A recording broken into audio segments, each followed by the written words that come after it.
here's some bad stuff going on in China. They're bringing back the masks, and they're bringing back social distancing. This, according to a report from The Sun out of the UK. China has brought back masks, social distancing in a chilling echo of lockdown as they battle a mystery pneumonia outbreak 4 years on from COVID. Alarming footage has emerged of mask-wearing crowds inside Chinese hospitals as fears of a new pandemic sweep across the globe. Okay, before I totally lose it, before I melt down in a cascade of fear and trembling, we can remember Asian people have been wearing masks in public for a very long time. Asian people have been wearing masks on airplanes and even on public streets for a long time. That was always an Asian thing. And then during COVID, for the first time, it started to spill over into the West. And we mostly got rid of it. So the fact that some people in China are wearing masks doesn't worry me all too much. What worries me about this story is the number. I say 4 years on from COVID. 4 years on from COVID. What happens every 4 years? What do you think might explain the political reaction to COVID 4 years ago? Was it just that for the first time ever, everyone melted down out of a panic over a cold? We just happened to really be afraid of that cold over other colds?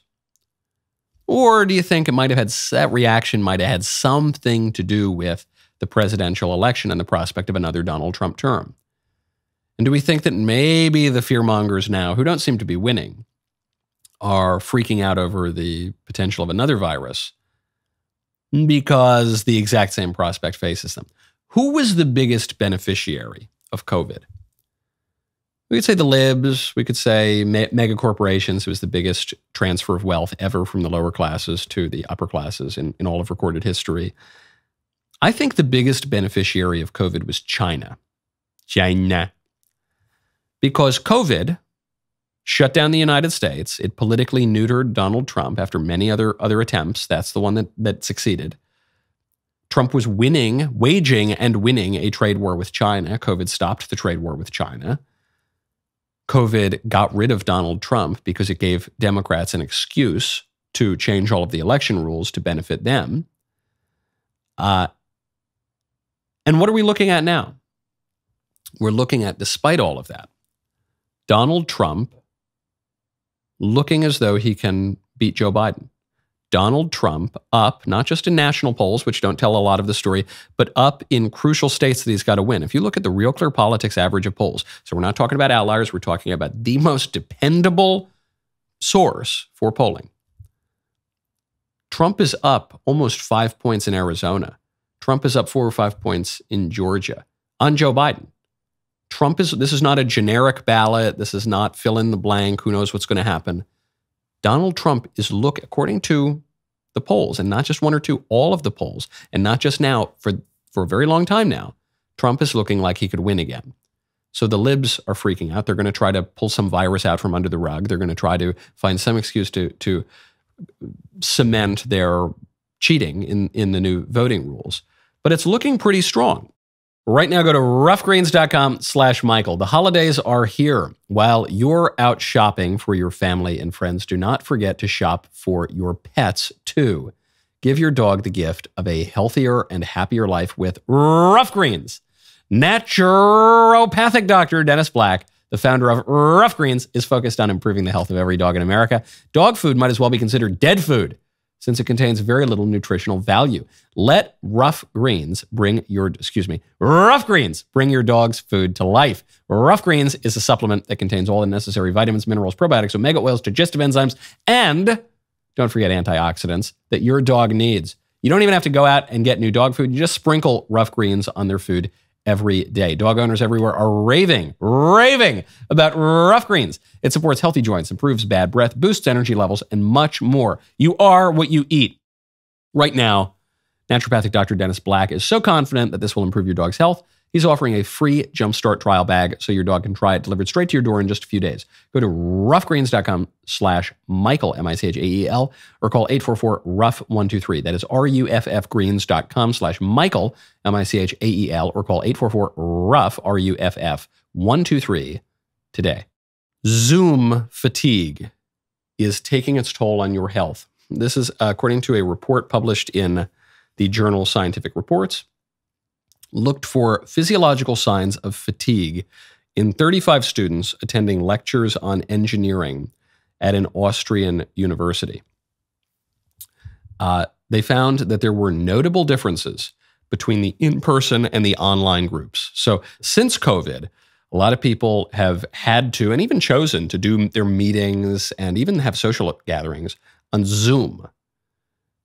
And the study found that video participants' fatigue mounted over the course of the session. Their brain states showed that they were struggling to pay attention. The group's moods varied as well. In-person participants reported feeling livelier, happier, and more active. Online participants said they felt tired, drowsy, and fed up. Of course. I hate Zoom. Sometimes people want to schedule Zoom meetings with me. I try to avoid it.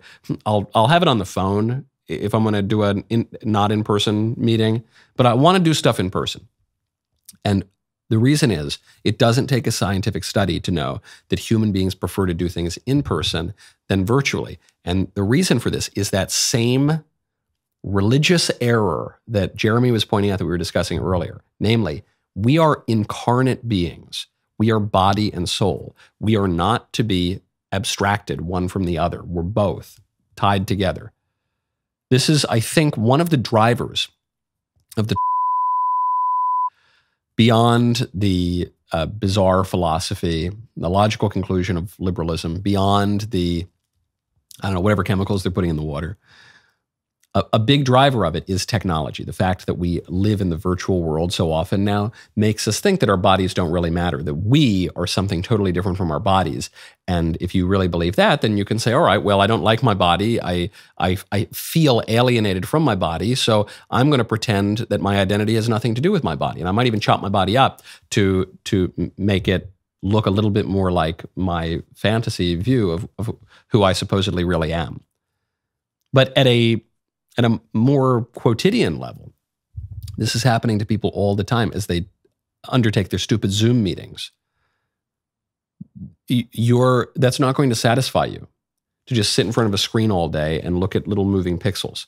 You're a human being. You're supposed to move around and talk to real human beings and touch them. And even during, goodness gracious, during COVID, when we weren't allowed to see our loved ones, you had to hug people up against a plate of glass or something. No, we need to hug each other. We need to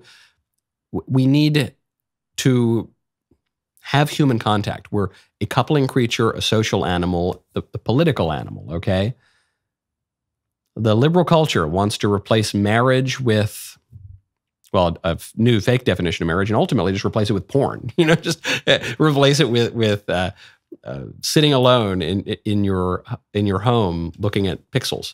Wants to replace office settings, work settings, where you see people and interact and have lunch. Wants to replace that with sitting in your home looking at moving pixels. It wants to replace everything with this abstracted view. It wants to replace your community of friends with virtual online friends.